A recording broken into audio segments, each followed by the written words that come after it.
नमस्कार सगळ्यांना, स्वागत आहे परत एकदा सर्वांचं आपल्या आवडत्या चॅनलवरती। तर आर-आर-बी ग्रुप डीच्या परीक्षा चालू आहेत आणि डेली जे काही प्रश्न या ठिकाणी विचारले जात आहेत ते सर्व प्रश्न आपण या ठिकाणी पाहत आहोत आणि यातलेच काही प्रश्न या ठिकाणी परीक्षेला रिपीट येत आहेत। सो काळजीपूर्वक सर्व प्रश्न पाहून घ्या, वाटल्यास लिहून घ्या आणि ज्यांची कुणाची एग्जाम इथून असेल त्यांनी आपल्याकडं स्टडी मटेरियल आहे, ज्यांना कुणाला हवा असेल कॉन्टॅक्ट करून द्या, खाली नंबर आहे। आणि ज्या विद्यार्थ्यांनी 2026 मध्ये फॉर्म भरला असेल तर त्यांच्यासाठी सुद्धा ऑलरेडी बॅच सुरू झालेली आहे। सो जॉईन केले नसेल जॉईन करून घ्या, इन्फॉर्मेशनसाठी खाली नंबर दिलाय, कॉन्टॅक्ट करून द्या। सो पाहूयात पहिला प्रश्न। तर डिजिटल मीडिया कंपनी मॉक एंटरटेनमेंटचे सहसंस्थापक कोण आहेत? हे करंट अफेअरचं आहे, तर त्यांचं नाव आहे विराज सेठ आणि रणवीन आलाबादिया। ओके, परत याच्यामध्ये 26 जुलै 2025 रोजी कारगिल विजय दिवसाची कितवी वर्षगाठ साजरी करण्यात आली? तर 26वी ही वर्षगाठ त्या ठिकाणी साजरी करण्यात आलेली आहे।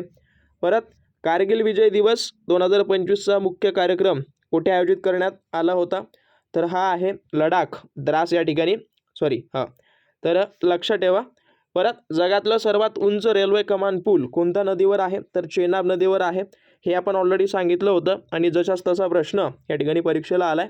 त्यानंतर चेनाब पुलाची नदीच्या तळापासून उंची लक्षात ठेवा 359 मीटर त्याची आहे, जसं की ऐफेल टावर जे आहे त्याच्यापेक्षा 35 मीटर ती जास्त आहे। परत बिहार विधानसभा निवडणूक 2025 मध्ये 5 जागा जिंकणारे पक्ष वगैरे कोणतं? तर AIMIM आणि हिंदुस्थानी आवाम मोर्चा या दोन पक्षांनी जे आहे ते 5 जागा जिंकलेल्या आहेत।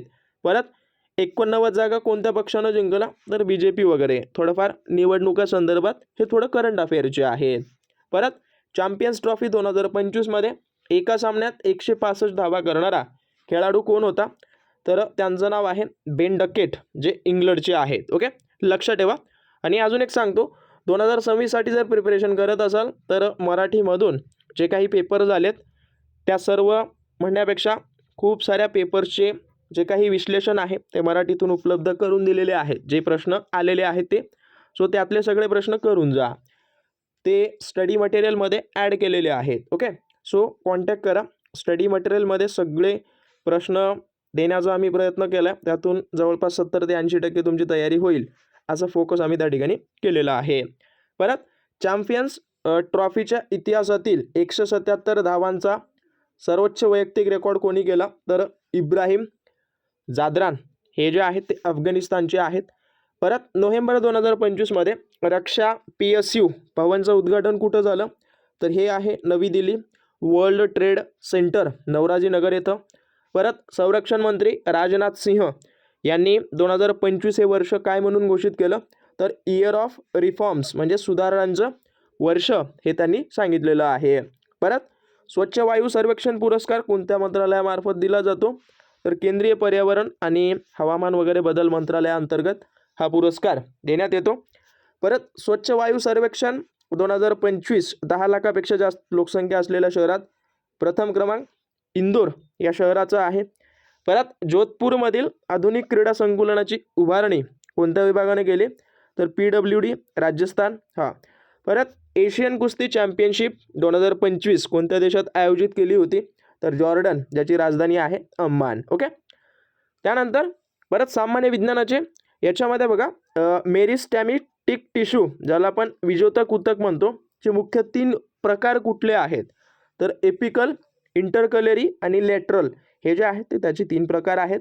परत वनस्पतीची लांबी वाढवण्यासाठी कोणतं उत्तक कारणीभूत ठरतं? तर एपिकल मेरिस्टेम नावाचा जो काही पेशी उत्तक आहे तो त्या ठिकाणी काय करतो? कार्य वगैरे करत असतो। परत वनस्पतीची खोडाची जी काही जाडी आहे ते वाढवण्याचं काम पार्श्व विजोतक उत्तक म्हणजेच लॅटरल मेरिस्टेम वगैरे करत असतं। परत न्यूटनचा तिसरा नियम काय सांगतो? तर प्रत्येक क्रियेला समान आणि विरुद्ध प्रतिक्रिया वगैरे असते। परत याच्यामध्ये बघा हे सगळे वन लाइनर का दिलेत? कारण का तुम्हाला त्वरित लक्षात बसावं।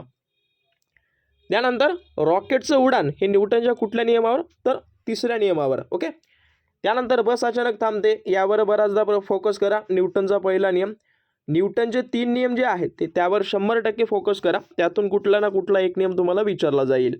परत स्मूथ एंडोप्लाझ्मिक रेटिक्युलम, ज्याला आपण SCRचं मुख्य कार्य, तर ते काय करतं, लिपिड संश्लेषण त्या ठिकाणी करत असतं. परत RERचं काय असतात, जे प्रथिने तयार करतात, तर रायबोझोम्स ते असतात. परत परिनलिकाच्या बाहेर चुंबकीय क्षेत्राची दिशा कशी असते, तर ती जी आहे ती उत्तर ध्रुवाकडून दक्षिण ध्रुवाकडे त्या ठिकाणी त्याची दिशा आखलेली असते किंवा ते आहे. परत सेंद्रिय संयुगामध्ये कोणते मूलद्रव्य अनिवार्य असते, तर सेंद्रिय संयुगामध्ये कार्बन हे अनिवार्य असते. परत काही पर्यावरणीय आणि अर्थव्यवस्थेवर आलेत प्रश्न, ज्याच्यामध्ये 26वा प्रश्न विचारला आहे की नॅशनल क्लीन एअर प्रोग्रामचे 2026चे लक्ष वगैरे काय आहे, तर PM10च्या पातळीत 40% घट करणे वगैरे. परत जागतिक बँकेच्या अहवालानुसार भारताने गेल्या दशकात किती लोकांना गरिबीतून काढले, तर 171 दशलक्ष वगैरे दिलेलं आहे. त्यानंतर भारताच्या सध्याचा गरिबीचा दर किती टक्क्यावर आहे, तर 2.3 एवढं आहे. परत क्लोर अल्कली प्रक्रियेत मुख्य उत्पादन कुठलं मिळतं, तर क्लोर अल्कली प्रक्रियेमध्ये कुठलं, सोडियम हायड्रॉक्साईड आणि क्लोरीन आणि हायड्रोजन वगैरे त्या ठिकाणी मिळतं.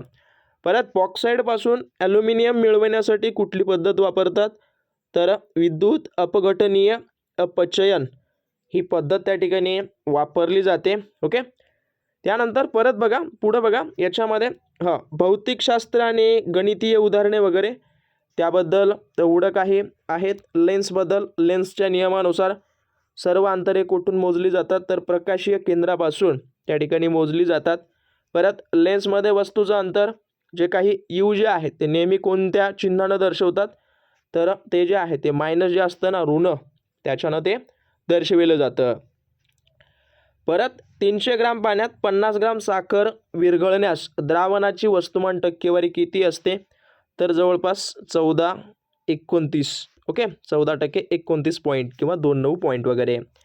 परत याच्यामध्ये काय विचारलं आहे की जवळपास प्रश्न असा आहे की जर व्होल्टेज स्थिर असेल तर पॉवर म्हणजे शक्ती आणि विद्युतधारा करंट यांच्यात कोणता संबंध असतो, तर व्होल्टेज जर स्थिर असेल तर यांच्या दोघांमध्ये जो काही डायरेक्टली प्रोपोर्शनल किंवा एक पद्धतीनं समानुपाती त्या ठिकाणी असतो.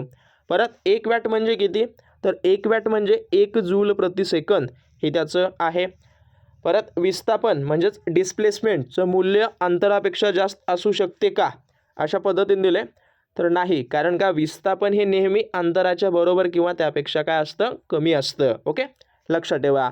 परत ध्रुव आणि मुख्य फोकस, ओके, प्रिन्सिपल फोकस यांच्यातील अंतराला काय म्हणतात, तर फोकल लेंथ त्याला म्हणतात किंवा नाभी अंतर त्याला म्हणतात. लेन्सशी संबंधित हा प्रश्न आहे. परत वक्रता त्रिज्या R आणि नाभी अंतर F यातील संबंध काय असतो, तर नाभी अंतर जे असते ते वक्रता त्रिज्येच्या काय असतं, निम्म असतं, म्हणजे अर्ध असतं. ओके. परत याच्यामध्ये काय दिलं की ध्वनीच्या बहुपरावर्तनाचा उपयोग कोणत्या वैद्यकीय उपकरणात करतात, तर स्टेथोस्कोपमध्ये हे दिसून येतं, मल्टिपल रिफ्लेक्शन वगैरे. परत स्टेथोस्कोपमध्ये ध्वनी डॉक्टरांच्या कानापर्यंत कसा पोहोचतो, तर नळाच्या भिंतीवरून वारंवार परावर्तित वगैरे होऊन. हे एक त्याच्याशी रिलेटेड क्वेश्चन. परत एका फुलातील परागकण दुसऱ्या फुलाच्या वर्तिकाग्रावर जाण्याच्या क्रियेला काय म्हणतात, तर त्याला म्हणतात परागण वगैरे म्हणतात किंवा त्याला पॉलिनेशन त्याला आपण म्हणतो. परत याच्यामध्ये कोणत्या प्रकारची पेशी विभाजन समान संतती निर्माण करते, ओके, तर मायोटोसिस किंवा सूत्री विभाजन जे आहे ते त्या ठिकाणी करत असतं. परत जलीय परिसंस्थेत मुख्यत्वे कोणते जीव समाविष्ट होतात, जलीय परिसंस्थेमध्ये स्पेशली करून मासे आणि मगरमच्छ त्या ठिकाणी होतात. परत लायकेन हे कोणत्या 2 जीवांचं सहजीवी संबंध आहे, तर कवक आणि शेवाल पासून लायकेन वगैरे ते बनतं.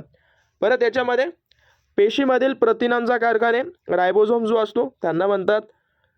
याच्यामध्ये 46वा प्रश्न असा होता, खेळ महाकुंभ 3.0चं उद्घाटन जानेवारी 2025 मध्ये कुठं करण्यात आलं, तर राजकोटमध्ये करण्यात आलं.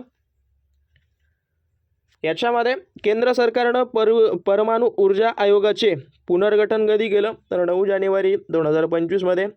परत पुनर्गठित परमाणु ऊर्जा आयोगाचे अध्यक्ष डॉक्टर अजित कुमार मोहंती हे होते. त्यानंतर परमाणु ऊर्जा आयोगाची स्थापना सर्वप्रथम ऑगस्ट 1948 करण्यात आली, हेही लक्ष ठेवा. पंजाब नॅशनल बँक रक्षक प्लस योजनेअंतर्गत शहीदांच्या कुटुंबांना किती कोटीची मदत देण्यात आली, तर 17,02,00,000 एवढे जे काही रुपये आहेत ते त्यांना मदत वगैरे करण्यात आली. परत याच्यामध्ये काही आहेत, हे 2 प्रश्न पाहून घ्या. ओके. परत याच्यामध्ये PNB तेच पंजाब नॅशनल बँक वगैरे याच्यामध्ये डबल झालं आहे का, किंवा 26 शहीद कुटुंबांना त्या ठिकाणी देण्यात आलेली होती मदत. परत PNBने 17.2 कोटी मदत कोणत्या आर्थिक वर्षाच्या पहिल्या तिमाहात दिली वगैरे, 2025-26च्या वगैरे. परत परमाणु ऊर्जा विभाग कोणाच्या थेट नियंत्रणाखाली धारणे करते वगैरे, तर परमाणु ऊर्जा आयोगाच्या. याच्यामध्ये काही आहेत, पाहून घ्या. तर अशा पद्धतीची हे आहेत बरीच सारी प्रश्न या ठिकाणी उरलेली आहेत, ती वाटल्यास पाहून घ्या. अथवा जमलं तर याची PDF मी टेलिग्रामला अपलोड करण्यावर भर देईन, सो काळजी नका करू. सो लक्षात ठेवा, हे सगळे जे आहेत, तुम्हाला एक सांगतो, करंट अफेअर जर करायचं असेल तर चालू घडामोडी सगळ्यात जास्त कशाच्या करा, म्हणजे स्पोर्ट्सची निगडीत करा. ओके. जे काही क्रीडा आहेत 2025च्या वेगवेगळ्या घटना म्हणा, किंवा वेगवेगळ्या खेळाडूंना जे काही पुरस्कार मिळवलेत, नवीन विक्रम बनवलेत, किंवा कोणी विक्रम तोडलेत, तर अशा सर्व बाबींची माहिती घ्या आणि शेवटच्या दिवसामध्ये ते वाचा. ओके. किमान करंट अफेअरमधले 5 प्रश्न तर त्यावर विचारण्यात येत आहेत. परत स्वच्छ वायू सर्वेक्षण 2025मध्ये द्वितीय क्रमांकाचं शहर जबलपूर, याच्यामध्ये तृतीय क्रमांकावर आग्रा आणि सुरत आहे. परत 7वा फ्युचर फूड फोरम 2025 दुबई UAEमध्ये आयोजित करण्यात आलं. परत याचा थीम वगैरे काय होतं, तर शेपिंग टुमारो फूड इकोसिस्टम वगैरे. त्यानंतर याच्यामध्ये अध्यक्ष वगैरे कोण होते, तर अब्दुल्ला बिन तोक अल मॅरी, हे जे आहेत ते UAEची अर्थव्यवस्था मंत्री वगैरे आहेत. परत याच्यामध्ये 23 ते 25 सप्टेंबर दरम्यान हे पार पडलं. याच्यामध्ये बघा आता काही आहेत. मुख्य अक्षाच्या वरच्या बाजूला Y ॲक्सिस मोजलेली उंची कशी असते, तर धनात्मक वगैरे असते ना, जसं तुम्ही बघताय तसं. सोपे असतात, तेवढं काही हार्ड नाही आहे. फक्त एवढंच आहे की अभ्यास तुम्ही लवकर सुरू करता आणि तेच तुमच्यासाठी उपयोगी पडतं. जर तुम्ही परीक्षेच्या शेवटी सगळं कवर करायला बसाल तर एकही कवर होणार नाही.